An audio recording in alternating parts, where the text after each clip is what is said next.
প্রিয় ভক্তবৃন্দ, আজ আমরা আপনাদের জন্য মা লক্ষ্মীর এমন একটি মন্ত্র নিয়ে এসেছি যা ভক্তি ভরে শুধু 108 বার জপ বা শ্রবণ করলে খুব সহজেই মা লক্ষ্মীর কৃপা লাভ হয়।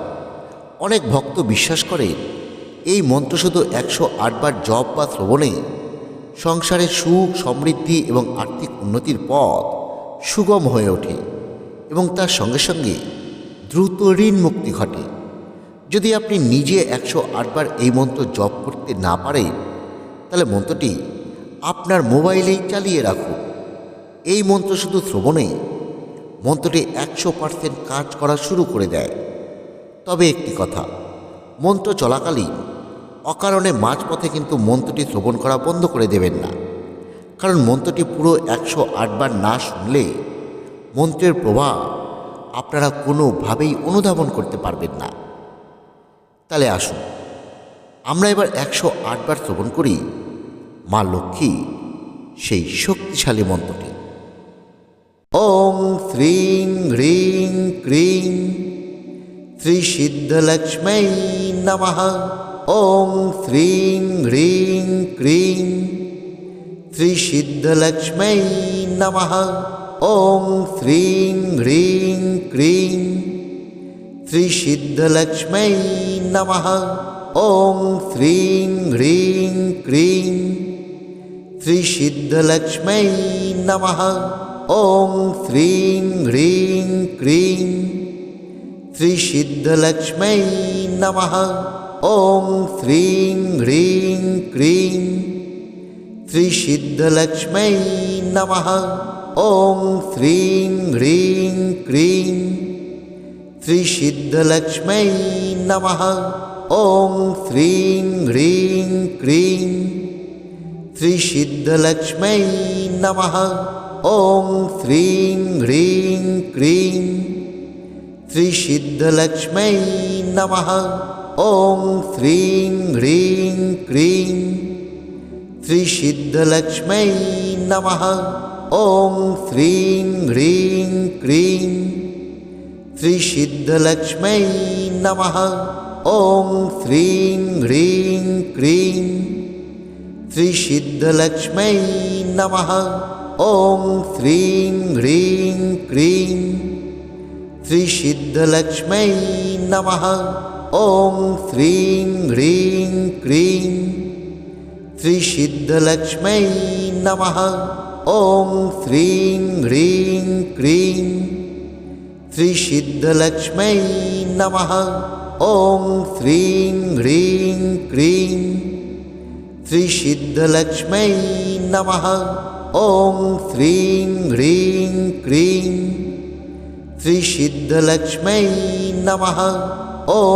শ্রীং হ্রিং ক্রিং শ্রী সিদ্ধলক্ষ্মী নমঃ। ওং শ্রীং হ্রিং ক্রিং শ্রী সিদ্ধলক্ষ্মী নমঃ।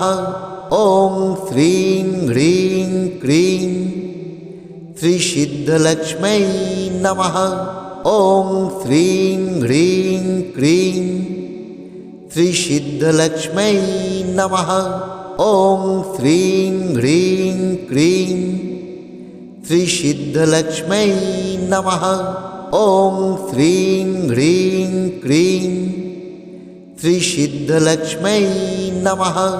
ওং শ্রীং হ্রিং ক্রিং শ্রী সিদ্ধলক্ষ্মী নমঃ। ওং শ্রীং হ্রিং ক্রিং শ্রী সিদ্ধলক্ষ্মী নমঃ। ওং শ্রীং হ্রিং ক্রিং শ্রী সিদ্ধলক্ষ্মী নমঃ। ওং শ্রীং হ্রিং ক্রিং শ্রী সিদ্ধলক্ষ্মী নমঃ। ওং শ্রীং হ্রিং ক্রিং শ্রী সিদ্ধলক্ষ্মী নমঃ। ওং শ্রীং হ্রিং ক্রিং শ্রী সিদ্ধলক্ষ্মী নমঃ। ওং শ্রীং হ্রিং ক্রিং শ্রী সিদ্ধলক্ষ্মী নমঃ। ওং শ্রীং হ্রিং ক্রিং শ্রী সিদ্ধলক্ষ্মী নমঃ।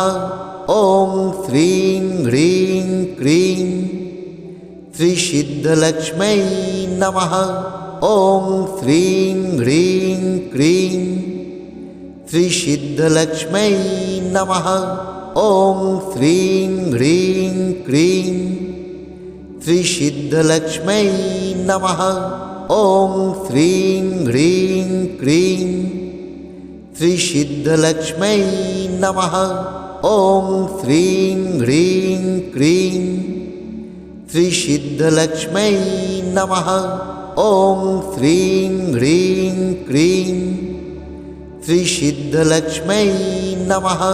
ॐ श्रीं ह्रीं क्रीं श्रीसिद्धलक्ष्मै नमः। ॐ श्रीं ह्रीं क्रीं श्रीसिद्धलक्ष्मै नमः। ॐ श्रीं ह्रीं क्रीं श्रीसिद्धलक्ष्मै नमः। ॐ श्रीं ह्रीं क्रीं श्रीसिद्धलक्ष्मै नमः। ॐ श्रीं ह्रीं क्रीं श्रीसिद्धलक्ष्मै नमः। ॐ श्रीं ह्रीं क्रीं श्रीसिद्धलक्ष्मै नमः। ॐ श्रीं ह्रीं क्रीं श्रीसिद्धलक्ष्मै नमः। ॐ श्रीं ह्रीं क्रीं श्रीसिद्धलक्ष्मै नमः। ॐ श्रीं ह्रीं क्रीं श्रीसिद्धलक्ष्मै नमः। ॐ श्रीं ह्रीं क्रीं श्रीसिद्धलक्ष्मै नमः। ॐ श्रीं ह्रीं क्रीं श्रीसिद्धलक्ष्मै नमः। ॐ श्रीं ह्रीं क्रीं श्रीसिद्धलक्ष्मै नमः। ॐ श्रीं ह्रीं क्रीं श्रीसिद्धलक्ष्मै नमः। ॐ श्रीं ह्रीं क्रीं श्रीसिद्धलक्ष्मै नमः। ॐ श्रीं ह्रीं क्रीं श्रीसिद्धलक्ष्मै नमः। ॐ श्रीं ह्रीं क्रीं श्रीसिद्धलक्ष्मै नमः। ॐ श्रीं ह्रीं क्रीं श्रीसिद्धलक्ष्मै नमः। ॐ श्रीं ह्रीं क्रीं श्रीसिद्धलक्ष्मै नमः। ॐ श्रीं ह्रीं क्रीं श्रीसिद्धलक्ष्मै नमः। ॐ श्रीं ह्रीं क्रीं श्रीसिद्धलक्ष्मै नमः। ॐ श्रीं ह्रीं क्रीं श्रीसिद्धलक्ष्मै नमः। ॐ श्रीं ह्रीं क्रीं श्रीसिद्धलक्ष्मै नमः। ॐ श्रीं ह्रीं क्रीं श्रीसिद्धलक्ष्मै नमः। ॐ श्रीं ह्रीं क्रीं श्रीसिद्धलक्ष्मै नमः। ॐ श्रीं ह्रीं क्रीं श्रीसिद्धलक्ष्मै नमः। ॐ श्रीं ह्रीं क्रीं श्रीसिद्धलक्ष्मै नमः। ॐ श्रीं ह्रीं क्रीं श्रीसिद्धलक्ष्मै नमः। ॐ श्रीं ह्रीं क्रीं श्रीसिद्धलक्ष्मै नमः। ॐ श्रीं ह्रीं क्रीं श्रीसिद्धलक्ष्मै नमः। ॐ श्रीं ह्रीं क्रीं श्रीसिद्धलक्ष्मै नमः। ॐ श्रीं ह्रीं क्रीं श्रीसिद्धलक्ष्मै नमः। ॐ श्रीं ह्रीं क्रीं श्रीसिद्धलक्ष्मै नमः। ॐ श्रीं ह्रीं क्रीं श्रीसिद्धलक्ष्मै नमः। ॐ श्रीं ह्रीं क्रीं श्रीसिद्धलक्ष्मै नमः। ॐ श्रीं ह्रीं क्रीं श्रीसिद्धलक्ष्मै नमः। ॐ श्रीं ह्रीं क्रीं श्रीसिद्धलक्ष्मै नमः। ॐ श्रीं ह्रीं क्रीं श्रीसिद्धलक्ष्मै नमः। ॐ श्रीं ह्रीं क्रीं श्रीसिद्धलक्ष्मै नमः। ॐ श्रीं ह्रीं क्रीं श्रीसिद्धलक्ष्मै नमः। ॐ श्रीं ह्रीं क्रीं श्रीसिद्धलक्ष्मै नमः। ॐ श्रीं ह्रीं क्रीं श्रीसिद्धलक्ष्मै नमः। ॐ श्रीं ह्रीं क्रीं श्रीसिद्धलक्ष्मै नमः। ॐ श्रीं ह्रीं क्रीं श्रीसिद्धलक्ष्मै नमः। ॐ श्रीं ह्रीं क्रीं श्रीसिद्धलक्ष्मै नमः। ॐ श्रीं ह्रीं क्रीं श्रीसिद्धलक्ष्मै नमः। ॐ श्रीं ह्रीं क्रीं श्रीसिद्धलक्ष्मै नमः। ॐ श्रीं ह्रीं क्रीं श्रीसिद्धलक्ष्मै नमः। ॐ श्रीं ह्रीं क्रीं श्रीसिद्धलक्ष्मै नमः। ॐ श्रीं ह्रीं क्रीं श्रीसिद्धलक्ष्मै नमः। ॐ श्रीं ह्रीं क्रीं श्रीसिद्धलक्ष्मै नमः। ॐ श्रीं ह्रीं क्रीं श्रीसिद्धलक्ष्मै नमः। ॐ श्रीं ह्रीं क्रीं श्रीसिद्धलक्ष्मै नमः। ॐ श्रीं ह्रीं क्रीं श्रीसिद्धलक्ष्मै नमः। ॐ श्रीं ह्रीं क्रीं श्रीसिद्धलक्ष्मै नमः। ॐ श्रीं ह्रीं क्रीं श्रीसिद्धलक्ष्मै नमः। ॐ श्रीं ह्रीं क्रीं श्रीसिद्धलक्ष्मै नमः। ॐ श्रीं ह्रीं क्रीं श्रीसिद्धलक्ष्मै नमः।